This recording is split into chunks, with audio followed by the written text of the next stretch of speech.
Premier, you know that currently we have First Nations leaders out in the front lawn. We have mayors from northeastern Ontario, some of which are with us here today. We have chambers of commerce from across northern Ontario. We're all gathering on one issue, and that is to say, stop the process on Bill 181, the Far North Planning Act.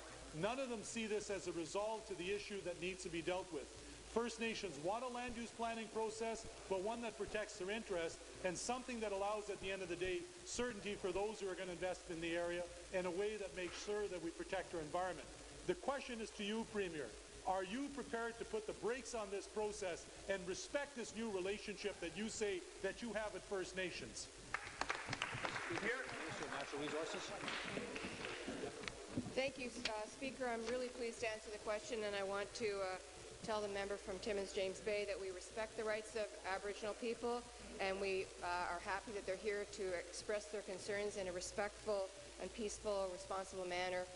We've been listening about their concerns all for the last 2 years, in fact.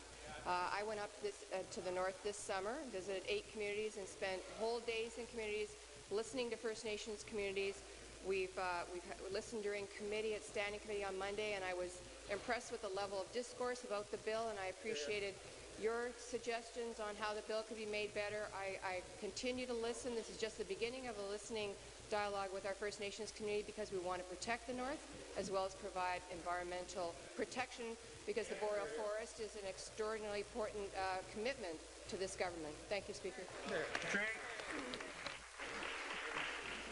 Minister, if you're listening, why are they out in the front lawns?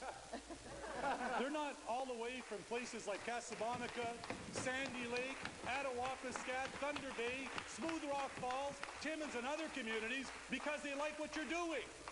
They understand the development of the far north is important to northern Ontario, but we all understand in the north that if development is to happen, it has to be in a way that will benefit First Nations. This bill doesn't do that.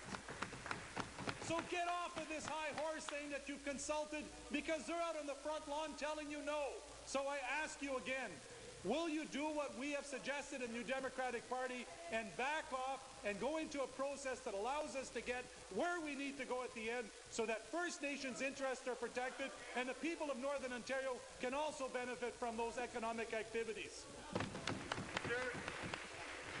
Thank you, Mr. Speaker. With the passage of, should Bill 191 pass, we believe that it will take concrete action to make a positive difference in the far north.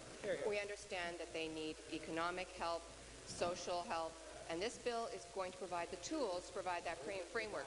There's a lot of activity happening in the north. We know that the Ring of Fire is just one of those projects, but there's going to be hydroelectric projects, forestry projects, and we need to give First Nations the capacity, the skills training. They need the resources to come into their community.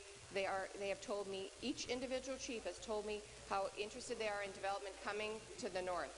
Mr. Speaker, we believe this is the right thing to do. Our government is moving forward and having that conversation with First Nations communities. We know that it's important to protect the far north.